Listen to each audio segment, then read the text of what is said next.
So Rahila here. Yes. Good afternoon, everyone. Please, with Rahila, our guest speaker is here. You can continue. Introduce the guest speaker so that we can start. He has a lot of skill. All right. Thank you very much, Dr. Hassan. So good evening, everyone. Thank you for joining us for today's monthly webinar. So I'll be introducing our speaker for today. Our speaker is Dr. Usman Nakakana. Also, Dr. Usman is a senior program officer at Gates Foundation. He also supports the development and implementation of high-impact vaccine, and he's also a specialist in clinical and pharmaceutical development, including vaccinology and also pediatrics. He's also skilled in geospatial disease modeling and epidemiology. And so he's actually really involved in advocacy, and he's actively pursuing partnership to facilitate local researches. So thank you, Dr. Osman, for joining us today. Really appreciate. So our topic for today will be talking about winning competitive grants and in global health and nutrition. And so Dr. Osman will take us through that. Thank you very much, everyone. So Dr. Osman, the floor is yours. Thank you. Okay. Thank you very much for the introduction. So I'm not, my disclaimer is that I'm not a nutritionist, and that's the first thing. I do have a postgraduate program in nutrition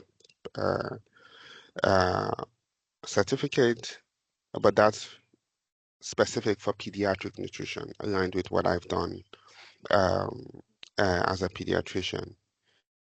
I also am not like a life coach, so let's taper our expectations in terms of what I'm going to tell you.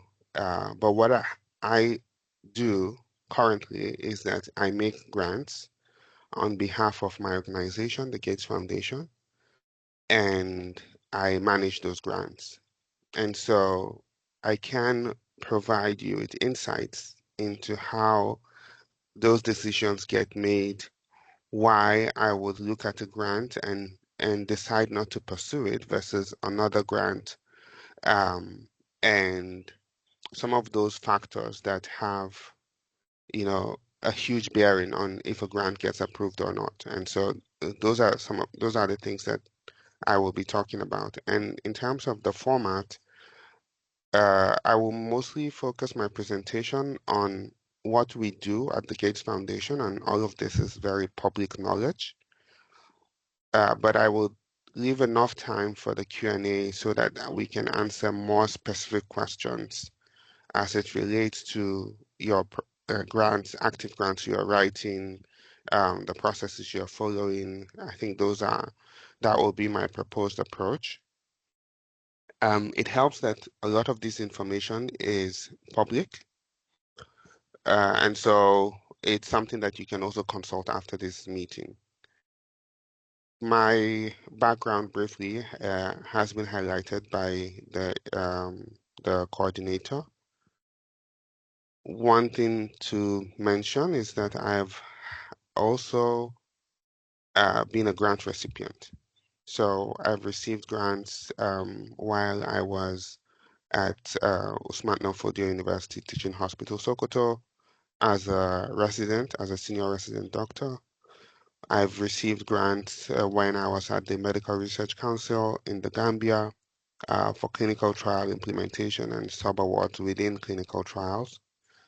And I've also been a grantee of the Gates Foundation to develop vaccines against Shigella and Salmonella typhimurium, as well as Salmonella typhi and paratyphi, while I was at the GSK Vaccines Institute for Global Health. So I think I have a fair idea of what the factors are that lead to those grants being accepted.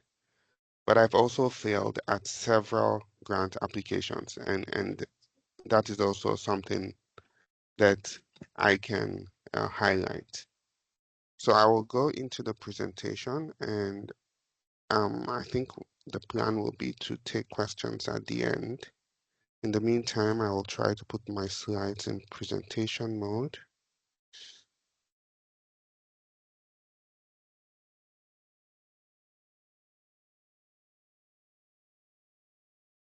Okay, I will just, or maybe I should share my screen first. Just give me a sec.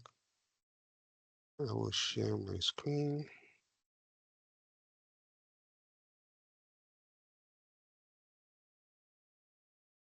Okay, I believe you can see my screen, right?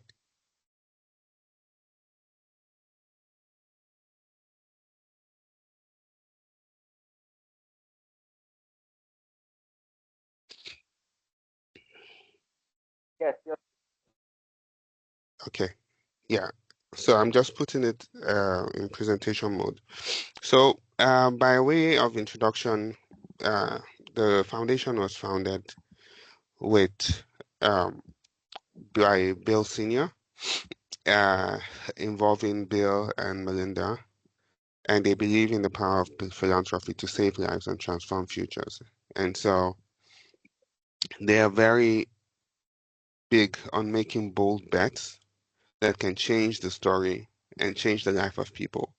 You would notice that the Gates Foundation very disproportionately invests in Nigeria. It's very difficult to get some other grants from Nigeria, but the Gates Foundation has not shied away despite what they term a difficult terrain in the sense that um, it's difficult sometimes to track some of the activities, and capacity is lacking in some areas.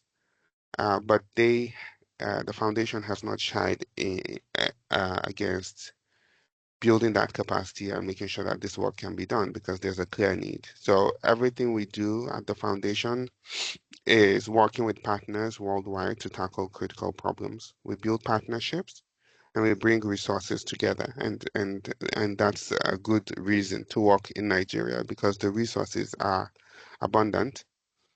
We work with the best organizations around the world to identify what the issues are, find answers, and drive change.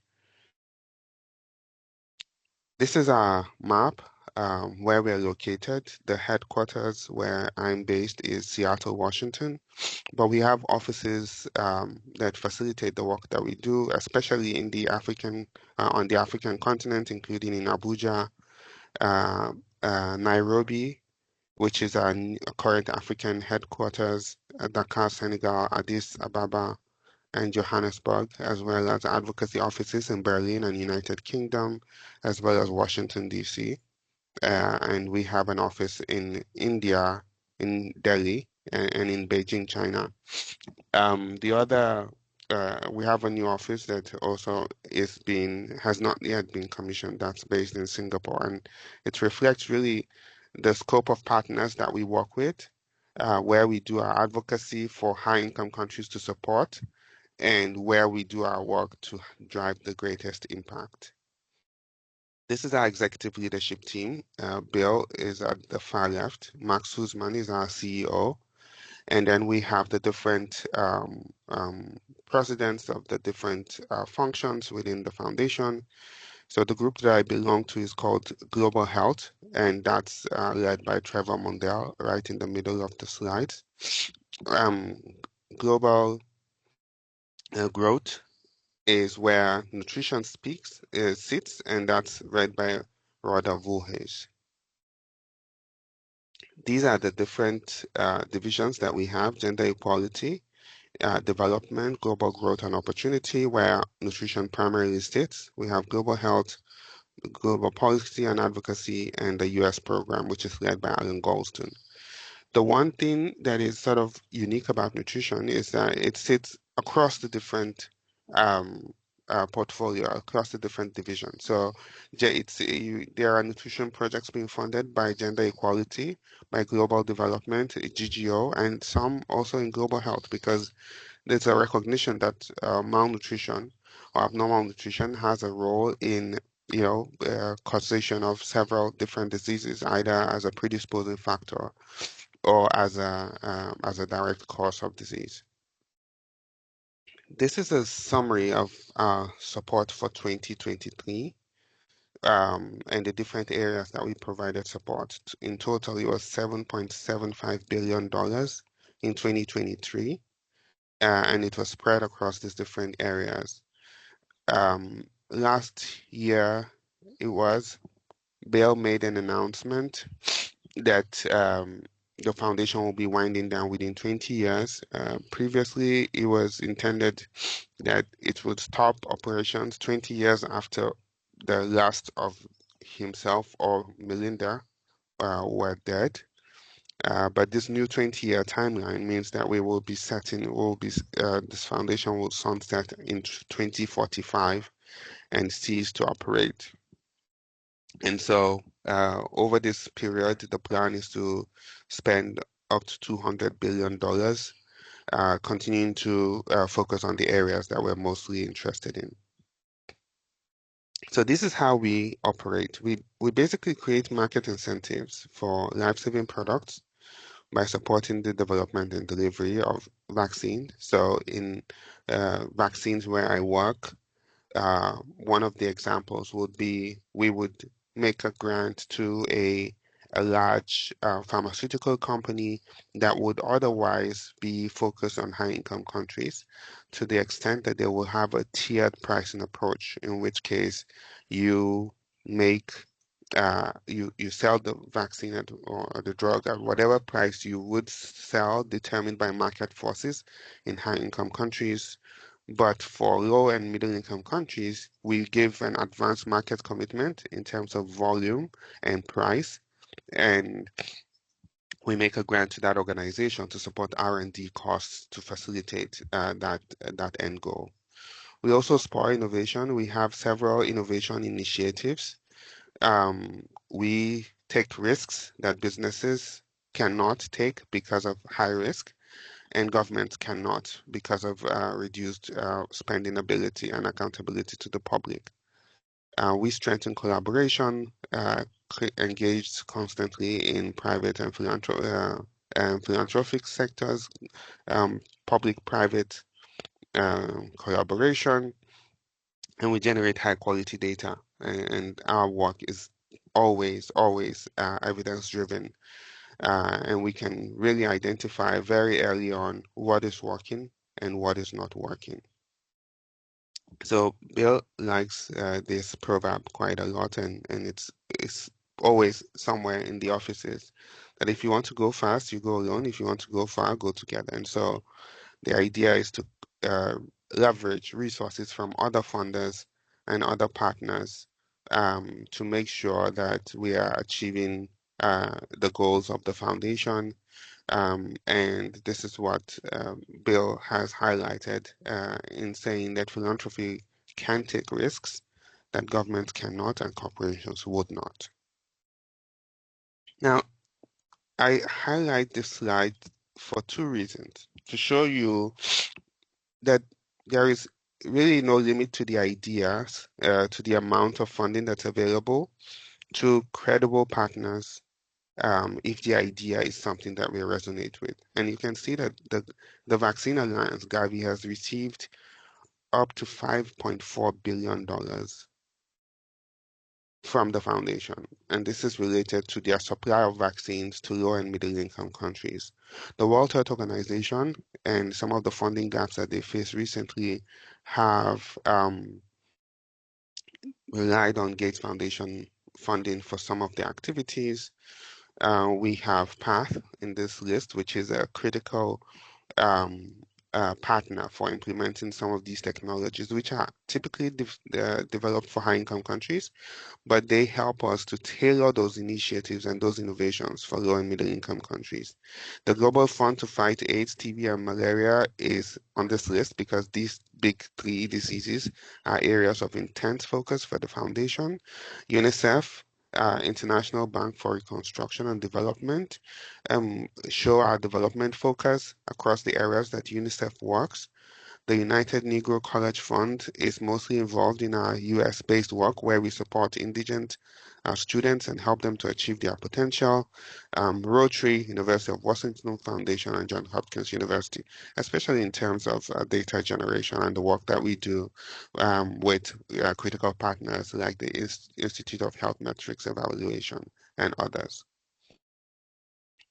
These are the numbers that support the scope of our work. We have 44 program strategies, one of which is my program strategy, which is the pneumonia and pandemic preparedness strategy.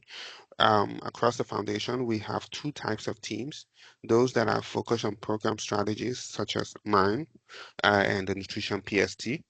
But you also have the cross-functional teams, like the accelerators that are mostly engaged in developing solutions that can be used across different program strategies.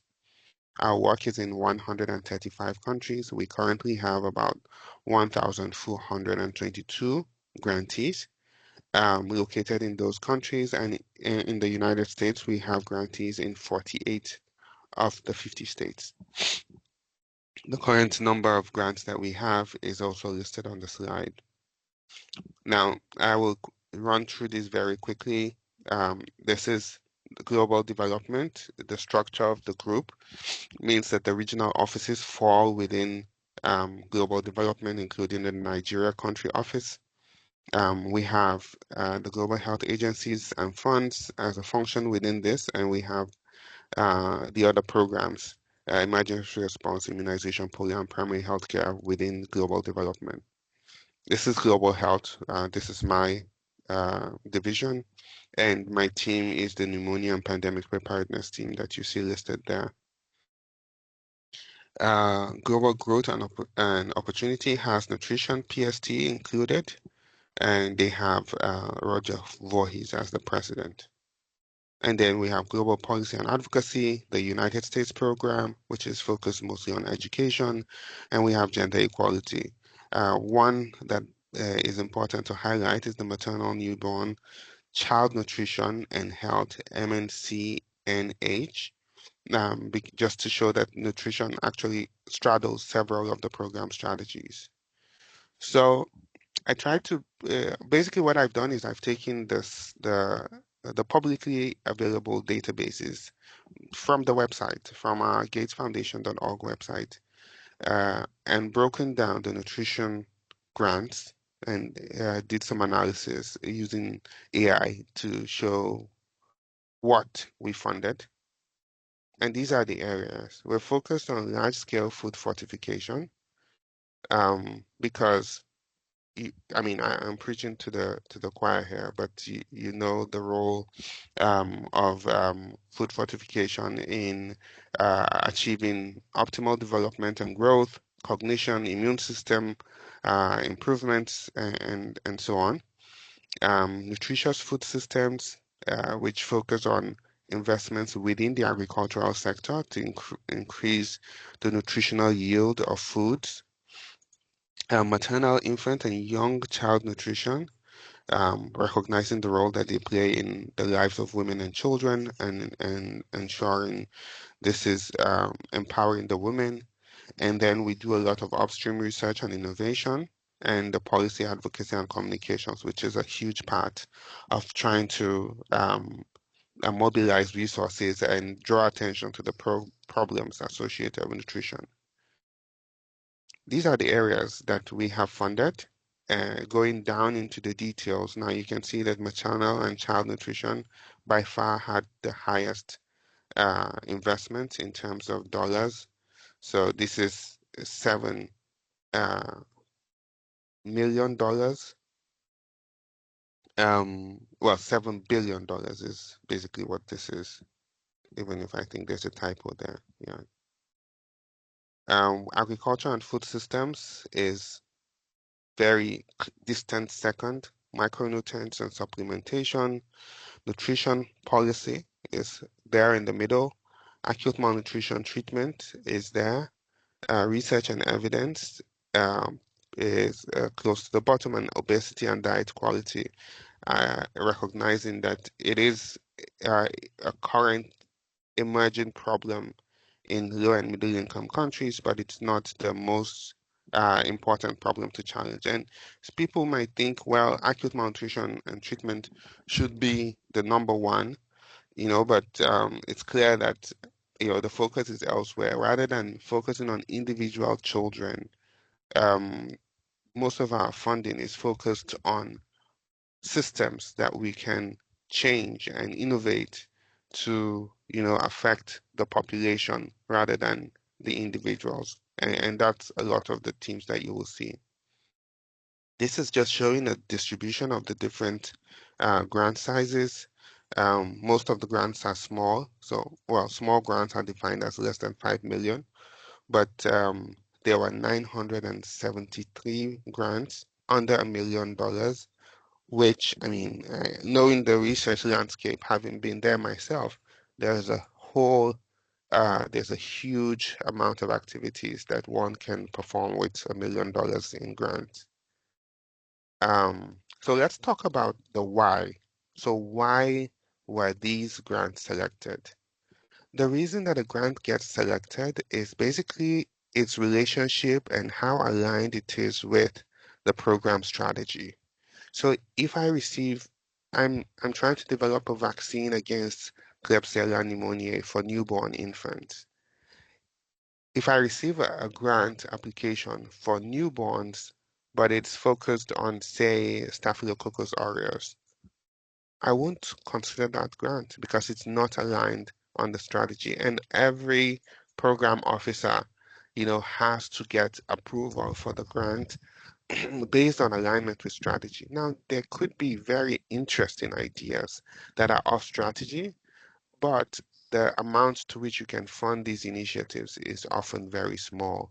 And so, if you want the grant to get approved, you need to make sure it's on strategy. There's a call asking for micronutrient supplementation as a theme, you can't be submitting a proposal for uh, um, interventions on severe acute malnutrition. Even if you try to show, well, the micronutrients are important for those children as well, it's the big picture that really makes the difference. And you see how this is for the maternal, newborn, and child health, and we've already gone through why there is a nutrition program. And these are some of the numbers, right? We've already seen that most of the grants that were um, funded were related to maternal and child nutrition. And these grants really focus on the 1,000-day window, uh, the first 2 years, and extending to the third year of life of children, recognizing that it exposes malnutrition causes irreversible cognitive and physical harm. And so we invest heavily in proven interventions, also breastfeeding support, complementary feeding, and counseling. Um, Agricultural and food systems. So we have an agricultural development program that is related. And so biofortification and smallholder productivity is at the heart of our agricultural development program, both from a commercial perspective, but also from a nutritional perspective. Micronutrients and supplementation is 8% of our portfolio, and as previously highlighted, um, uh, there is a one small percentage, so 1% of our funding that goes into acute malnutrition. And this is especially in Nigeria's north is called out specifically because of high incidence of severe acute malnutrition in the northern part of Nigeria. So let's talk about who was funded. And this is very important for two reasons. First is the when you apply for a grant, you have to ask yourself, who am I and would I get funded? So the easy way to know if you will get funded is look at those that have been funded. And if you don't think you will be funded, the question is, what can I do to get funded? And there are a few approaches that we will probably talk about in the Q&A. The first thing is identify those partners and reach out to those partners, right? If you have a great idea that is not likely to get funded on your own, because reputation is a big issue with global health granting. If we're recognizing that, Nigeria is very mobile, and the foundation is not interested in getting involved in like legal disputes and those type of issues with grantees. So we tend to take a lower risk approach and really focus on grantees that can deliver. And I'm putting that in inverted commas because you really cannot know who can deliver, but what you can know is who has delivered in the past. And that's really where the focus is. So aligning yourself with those that have delivered is a good way to gain traction, or you can also partner. So if one small organization does not get granted, guess what? An alliance of small organizations, which shows the reach and the breadth and the capacity within that network can be, um, funded. And so having like the Nutritional Society of Nigeria as an organization is a very good strategy if NSN would apply for a grant. The chances are much higher that you will get granted than an individual organization or an individual researcher. So let's look at the latest grants that have been funded. Um, you can see the World Health Organization is there again. There are large corporations, um, some advocacy advocacy groups like SDG2 Advocacy Hub. NIFTERM is in India, I believe, and the Food Biotech Corporation. These are the partners that are listed, and all of these you can see on the website, and it has links to the partners' website, so you can identify them and connect with them. Save the Children UK is scaling up nutrition, and this one is particularly interesting for a couple of reasons that you will see in a few slides.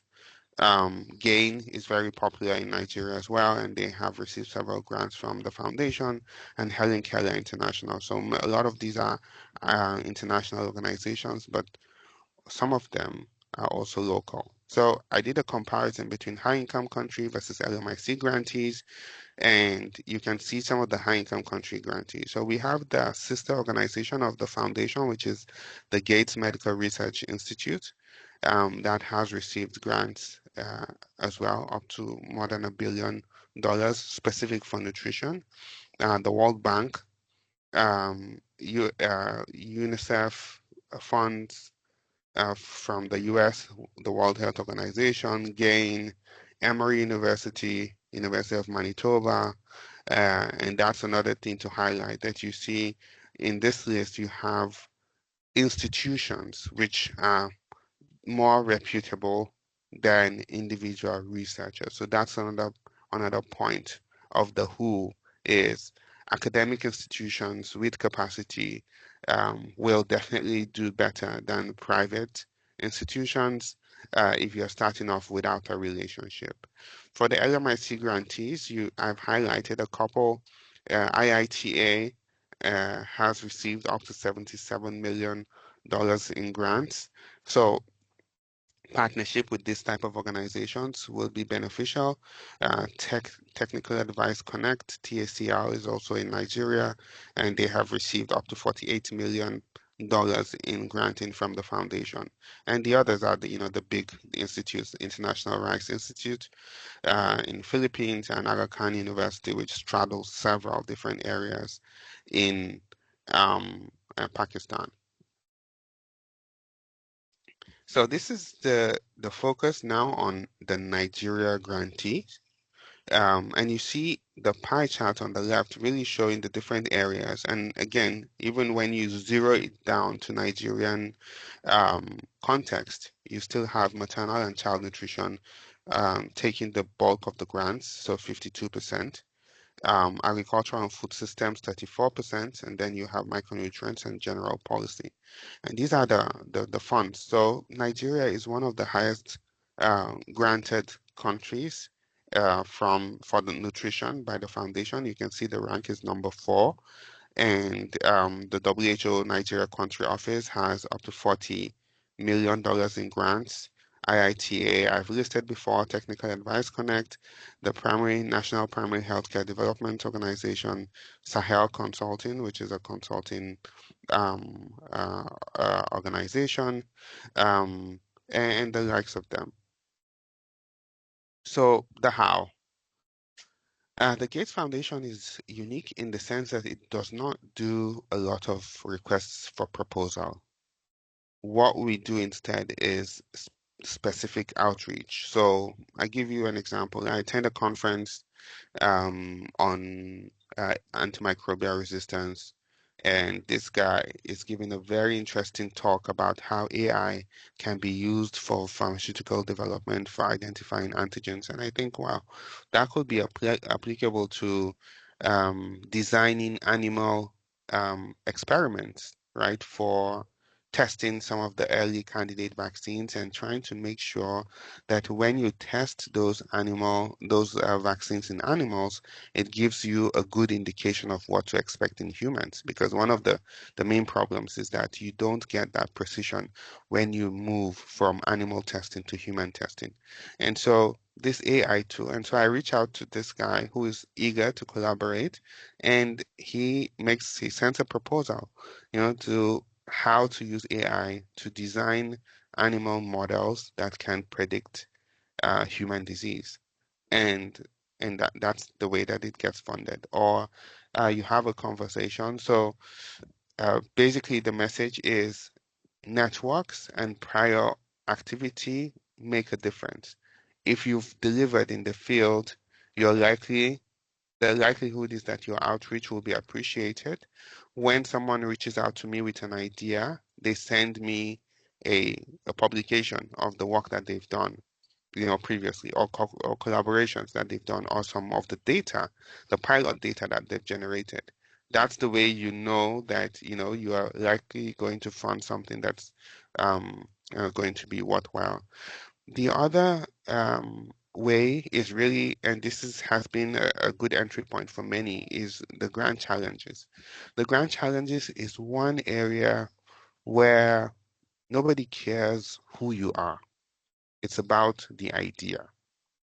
And oftentimes, what can happen is you have a very good idea, and a team member will reach out to you to help you to develop your idea. So it's all about bold ideas that can, help uh, um, the ecosystem to move forward. And that's the way that some of those get granted. And then, I mean, basically, it's what I've said about, the public. Uh, the current partners database, everything is public, what has been funded and what has not been funded. And so you can simply reach out to those that have been funded, as well as those that, uh, those that you meet. So networking is very important. Speaking to those partners, but also the foundation representatives that you meet at meetings. That's really one of the ways to get funded. So I highlighted this civil society scaling up nutrition in Nigeria. They have up to 3 grants. It's a local organization. It has, this is what they do. So they are a civil society platform for nutrition advocacy. They coordinate NGOs, work with government and communities to strengthen policy. And this is very aligned with our strategy, to increase domestic financing for nutrition, strengthen the policy environment, and scale up interventions. And these are the key activities that they perform. So they help to increase nutrition budget. They have capacity building for state level nutrition coordination, and they have implemented or supported the implementation of interventions um, that reduce malnutrition amongst women and children under 5. So it's a very diverse portfolio of things that could get funded. And the key message is that you need to find the right opportunity, the right uh, uh, proposal, so the right idea in the right format at the right time with the right partners to get funded. And each of those really is a very loaded topic that I hope we can get into with the Q&A. So that's the end of my presentation. I will stop sharing now and be able to look at the screen, and I'm happy to take your questions.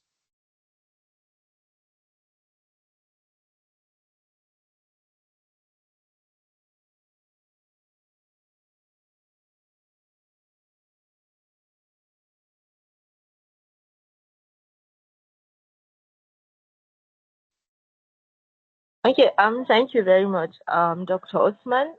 Please, if you have questions, you can drop it at the chat box. Then I'm going to be reading them one by one. Thank you.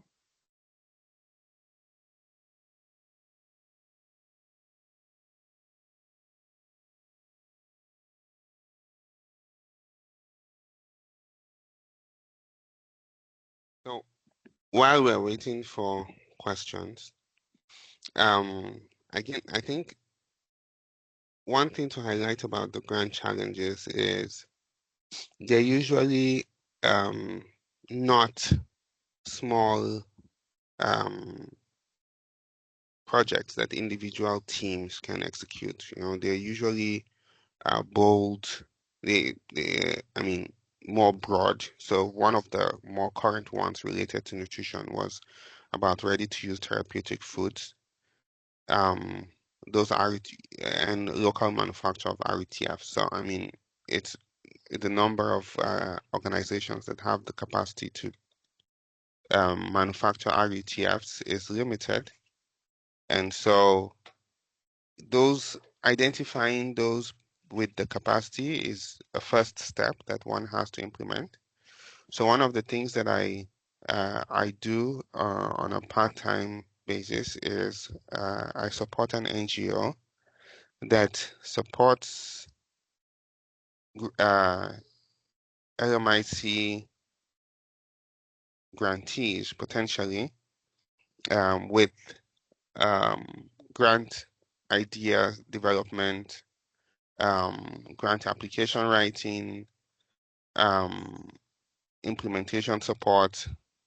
And so these are, I mean, it's a not-for-profit, so I'll just put the website in the chat. You can check them out.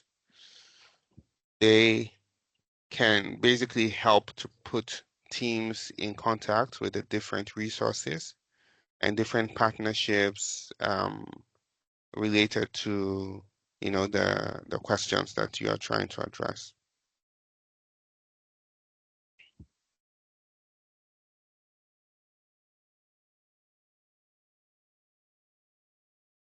Okay, so let me ask, since there are no questions for me, I think I should ask some questions of my own.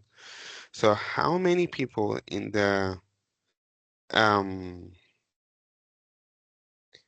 okay, I see one question. I will address that. But before then, let's take a poll of how many people have won a grant of up to $1 million. Just raise your hands.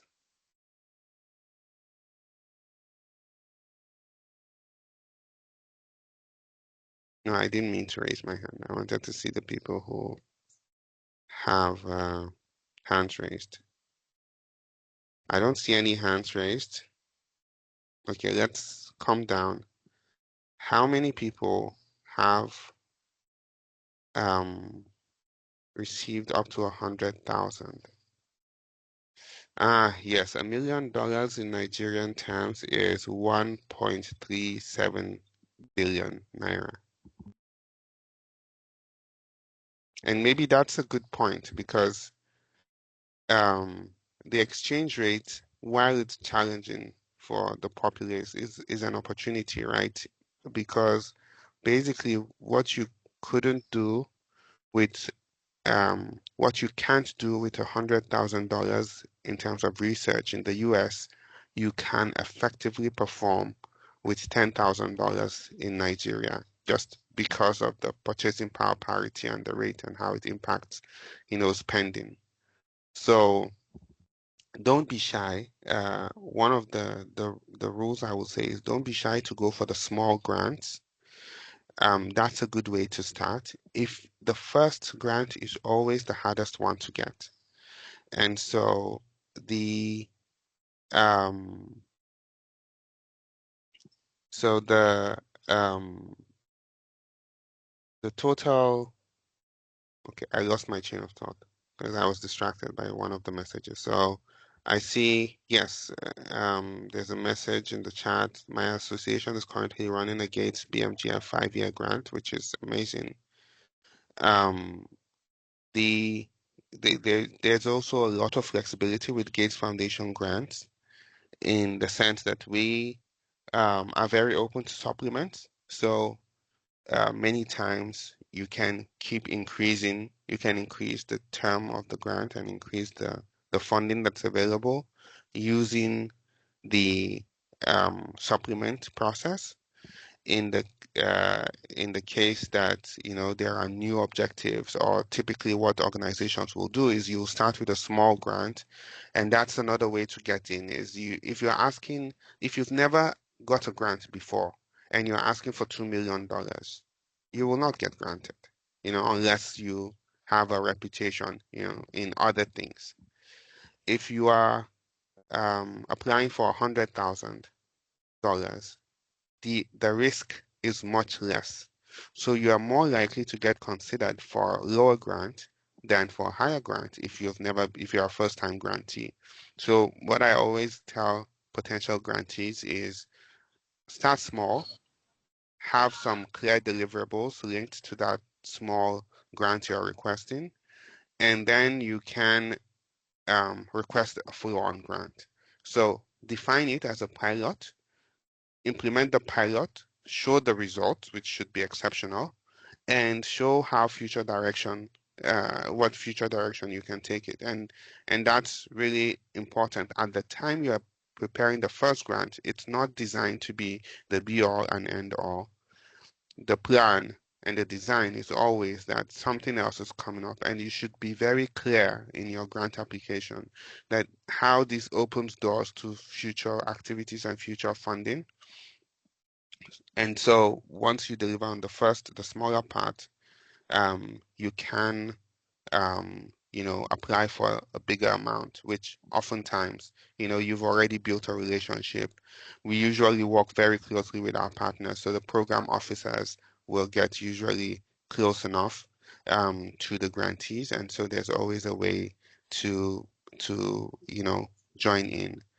I see questions in the chat from Salahuddin says, I would like to ask how researchers in nutrigenomics can come in here. And I mean, there's no one answer. Typically, it needs to be aligned with the strategy. And so if it's focused on maternal, newborn, and child health, that's the opening. It's not likely to be as a standalone grant, but if it is included within a bigger package of grants, so as one of the tracks and a larger grant, it's very possible and it's very likely that you will get granted. So the key message here is identify like minds, build internal networks within the group, within the society, make funding applications together. That increases your chances of getting funded.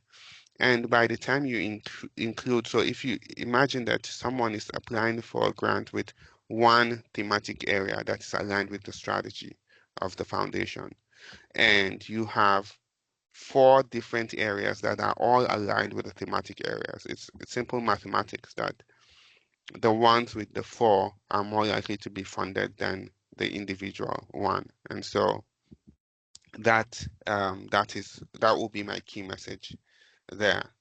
The website, which is in the presentation slides, has all the publicly available, all the grants that have been made, all the committed grants, and that's a good place to start.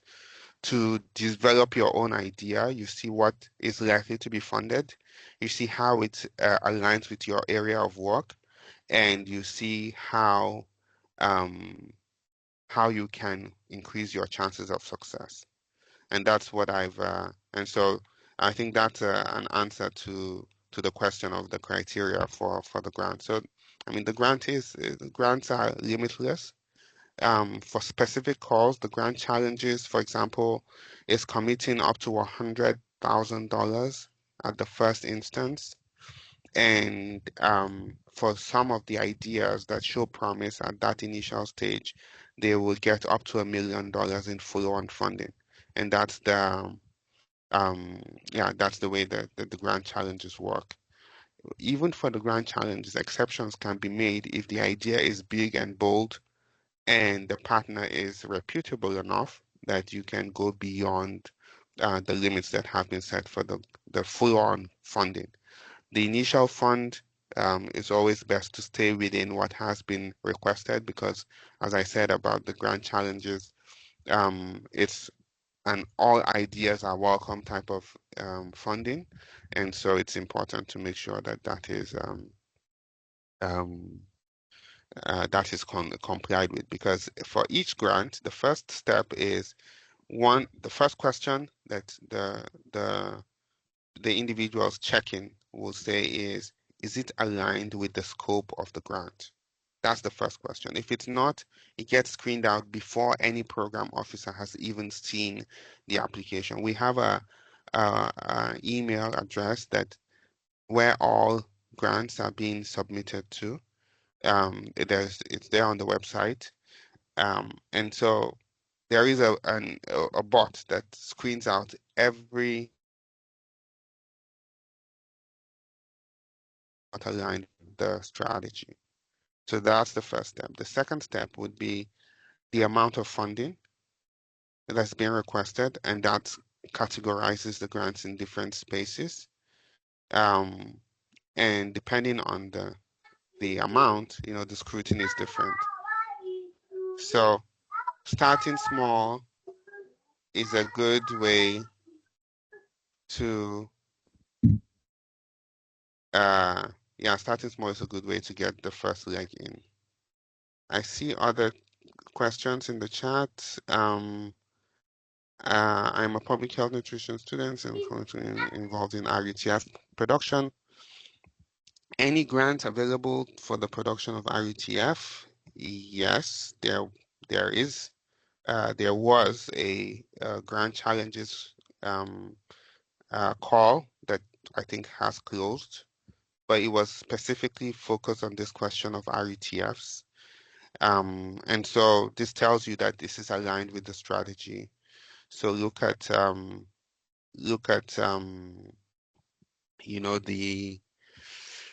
website, and you can still reach out to any listed personnel, any listed individuals. There was the Grand Challenges annual meeting just last week in London.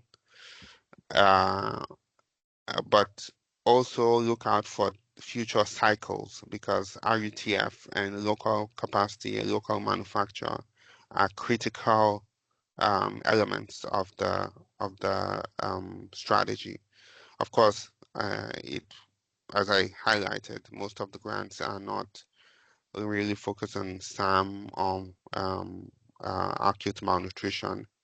So it's also worth exploring other ideas.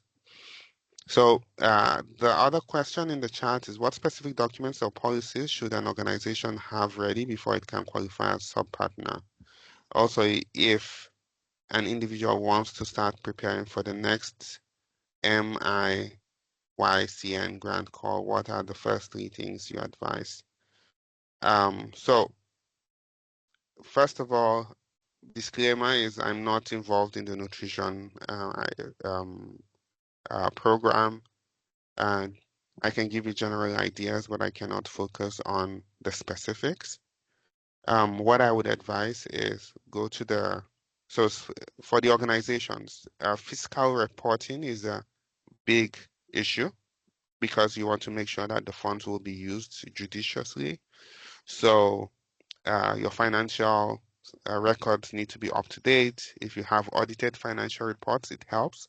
It shows that the organization is fiscally responsible and has reporting policies in place. Similar grants that have been received from other organizations and the reports related to those grants are important. Um, referrals referrals work best. So if you've worked with one partner and want to work with another partner, having the first refer you to the second is a very good way to get visibility with those other partners. And in the end, it's also about alignment, right? Strategic alignment with the partner's goals. Um, there's a lot of theft of ideas. So you want to make sure that you build a relationship before you share your ideas on specific topics with the group, with the potential new partner. But I mean, the other way is that it's reversed, right? That the partner is the one that has just won a grant or is applying for a grant and is listed on the website, and then you reach out to them to say, well, I see you have this and that. I can help. I can help you with implementing of this or that aspect, and this is why I think so. For an individual, you need to show that you are qualified as the who. And in this case, for academicians and researchers, when I look at potential applicants, I look at your track record of research, your publications in high impact journals, the other research that you've done. If you've done a pilot, it helps because it shows that you already know how to translate your ideas into action. And so um, those will be the metrics that I would be looking out for. Making sure that you have alignment skills and a track record related to the next call. Uh, Build up your idea if you can already start to implement the pilot. So even if it's just the information gathering part of it, um, that's also very helpful. Um, so the next question I see is, once a consortium of partners come together to apply for grants, what parameters do you use to assess them for grant opportunity? And do you consider applications from individuals or must it be institutional based? So the second question, it's a very easy answer. We never make a grant to an individual. It always has to be to an organization. So that's very easy. The type of organization, it doesn't matter. We make grants to for-profit and not-for-profit organizations, academic institutions, and you can see that from the list that I showed earlier. There's a diverse background of the groups, but the different requirements apply to different types of grantees. So if you are an expenditure responsibility partner, which is the way we term like for-profit organizations, the requirements are more stringent because as a private philanthropy, we need to make sure that our funds are being used for charitable purposes. And so, yeah, the financial reporting is more stringent. The scrutiny on budgets is more stringent. Expenditure is monitored very closely, and a whole lot of other requirements. When a consortium of partners comes together, it's the same questions that you would ask of an individual, which is how are they able, so what skills do they bring? How are they able to pursue this idea? So, of course, the idea is at the center of it. And what's the impact, the potential impact that they can achieve. So if you give me, if you have a partnership, say a consortium of um, 3 organizations in southwestern Nigeria trying to address severe acute malnutrition in the north, it's clearly is not a good strategy. If you're talking about international supply chains for nutrition, and you have 36 organizations from within Nigeria, it doesn't work because international is the scope. So it's all down to, the strengths that the different organizations bring together and the questions they are trying to address and how that strength in numbers helps them to achieve that. Some of them, uh, but you also have to find the right balance between strength in numbers and undue complexity. Because sometimes it's clear that, the group is so, there's too much of strange bedfellows that this is not likely to work, or you have a lot of duplicity within the skills that they bring together. So the message is don't form a consortium just for size. It has to be complementarity. The skills need to be complementary, the activities need to complement each other, and the big picture needs to be clear and shared by the different partners. I think that will be my comment for that. I see another question is though I came very late, so I don't have. I am. I don't know if we can get the slides. Yeah, I can share the slides. Um, yeah, I will share the slides. HIV projects, yes. HIV is a huge focus of our strategy as from the slides. We have a dedicated strategy for HIV, TB, and malaria, and I mean, you can consult the website as well. They have specific interventions related to that, very diverse areas from HIV vaccine development to support and ongoing care and support, treatment, post-exposure prophylaxis, and host of other topics. So yeah, I will make the slides available to the organizers, and it can be yeah, you can receive it with this website. Criteria for institutional grants, especially in an institution running nutrition program. The answer is, I mean, it's aligned with what I've said before. I think the institutions need to be reputable. It's about the track record. What have they done?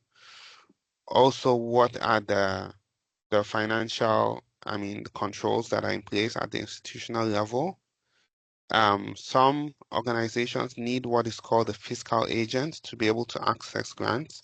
That makes grants more challenging to manage. And so there's a whole level of scrutiny that comes with those type of arrangements. If you don't need a fiscal agent, that's even better.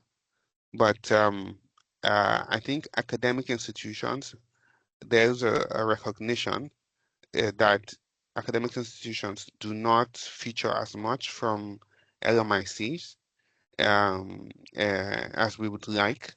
And so um, an increased participation of academic institutions is welcome.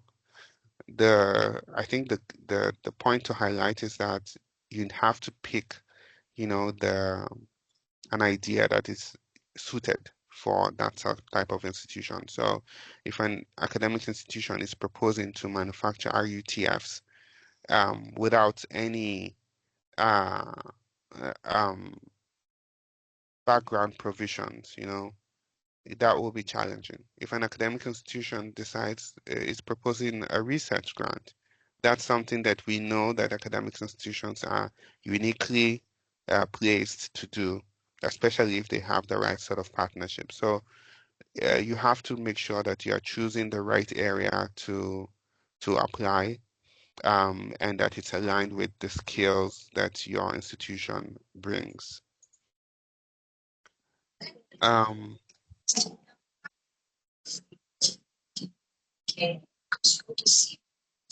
so I don't think I see any. Okay, as a novice on grants, how do you advise I start? What's the first step to take? First step is you have to build a profile. You have to build a profile that's linked to your area of interest. And you cannot be a jack of all trades. Nobody will take you seriously. You have to choose an area that is aligned with, of course, your academic background, of course, and demonstrate that you have capacity in that area. So there are very simple things that you can do on your desk with your computer, right? Literature reviews, systematic reviews. There are public databases of available data. Get those. Your PhD thesis or your master's thesis, get those, publish them. And I know that some of the academic provisions do not incentivize, publication in high impact journals. But that's something that, I mean, if I see a publication in a high impact journal versus a local journal, I'm likely to consider the one in the high impact journal, comparatively. So, um, publishing, building your profile, building your network as well. So identifying with individuals and groups that have similar interests, and yeah, and then looking out, starting small. As I said, small grants are much easier. They have a lower barrier to obtaining, but also being uh, I want to use a very precise word. Fastidious is not it, but being persistent. Grant success rate is about 5% for seasoned researchers. For a starter, it's about 1%. So until you have applied for 100, you are not likely to get one. So if you stop at number 10, then you will not get the first grant. And the first grant is the one that opens, that increases the odds that you will get subsequent ones. And so being persistent, patient, while continuing to build your capacity would be my message for any starter in grants. Any ongoing grant for sickle cell anemia research? I'm not sure. I don't know that sickle cell is part of the strategy, but if it's related to micronutrient supplementation, such as yeah, I can think of a way to align sickle cell with nutrition. Nutrition for sickle cell anemia as well is a topic. So in the end, it's about making sure that you align your area with what is being requested. So that's yeah, that's something to consider. Do you mean fiscal agent or physical agent? Yeah, I mean fiscal. So the financial one, not the tangible one. Fiscal agent. Um, I see a message in the chat. Uh, nutritional status of adolescents. Okay, so these are studies that I think will not necessarily get funded for two reasons. If you're planning a research in one geographical location, right, on a specific population of individuals, on its own, it's not going to get funded. If I'm the grant officer receiving such a proposal, I will not fund it. The reason is that it's too limited in scope and too limited in scale. Plus, I have a lot of alternatives. We have the Institute of Health Metrics evaluation, the global burden of disease, which the Gates Foundation funds and established to get a big picture of data, you know? So if I can get data without making a new grant from globally, why would I care about a subpopulation in a sub-geographic location?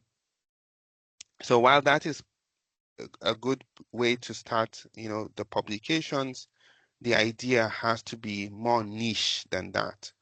Just exploring, you know, the distribution is not sufficient. So if we were brainstorming on this sort of idea, I would, instead of just looking at the nutritional status, I would focus on a targeted intervention. So if I gave selenium to those individuals, those people living with HIV, what will be the impact of selenium supplementation in those individuals on their immune status? That's a study that could get funded, but as it is, it will be, you know, it would. I personally, if I were the PO, I would not fund it. I see another message about Nigerian government and partners spending a lot in MDR TB, malnutrition and TB are bidirectionally linked. The TB guidelines do not offer nutritional support. It had anti-TB drugs affect gut microbiota. Coming in with an idea of developing high protein, high fiber IUTF to be used as adjunct DSTB can be funded. That's an interesting idea, and that's a good way to link nutrition with the TB strategy. The TB, but in this case, it will be linked more to the TB strategy, and the TB strategy currently, as I know, is heavily focused on vaccines and diagnostics against TB. So the focus is really, I mean, the foundation has spent up to $500 million on the phase 3 trial with the M72 TB vaccine for both IGRA negative patients, I believe, and IGRA positive. There is another vaccine that we're funding. The foundation is also funding the TB Alliance heavily.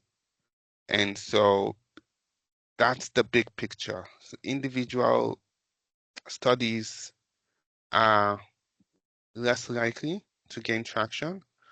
But what I would suggest is look at the TB Alliance website. Look at the activities they are focused on specific to nutrition and see if this idea can fit within that area. Okay, I think I've exhausted all the questions. It's been interesting. I will provide the slides, as I said, to the organizers. If there is if there is any follow-up questions, I'm happy to take them, or else back to the organizers. Thank you so much, Dr. Usman. Out of your very busy schedule, you were able to at least fit us in. And I just saw our president raising his hand. It's a rare opportunity that our president joined us today. He is always very busy and taking care of a lot of things. Sir, you can go ahead, sir. All right, thank you very much. Not sure whether I can put my video on. I want to join everyone to appreciate Doc for this presentation. I'm sure a lot of people have been very, very, let me say, thirsty about this kind of presentation. So that will unlock a lot of opportunities, provided a lot of guidance for people that, especially in the research space, and also to say that the Nutrition Society of Nigeria is already currently managing 2 grants of the Gates Foundation, one of which is the Grant Challenge Nigeria. The second one is about the secondary analysis of the National Food Consumption and Micronutrient Survey data, which we are doing with another grantee as a technical partner. So really sincerely appreciative of this, and we also appreciate the organizers. As you said, this initiative came from one of our state chapters of the society, and we'll continue to encourage them to do more. And hopefully for you, this is the beginning. We already are engaged with the Gates Foundation in Nigeria as society. We'll continue to engage with you more directly through our events and conferences. Thank you very much, and God bless. Thank you. Over. Thank you very much, sir. We're excited that you're here with us today, and we're looking forward to having you in the subsequent month. We know your very busy schedule. We hope you'll be able to fit us in and able to at least interact with our guest speaker, just like you did today. I don't know if the Vice President North and the Vice President South, if they are on call, they can say one or two things before we call it a day.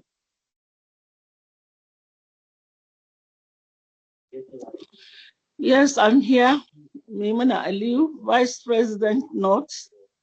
I am so happy to be a part of those that really listened to your presentation. And it was quite enlightening. And you have really taught us a lot of things about Gates Foundation, their activities, their interventions, area of priority.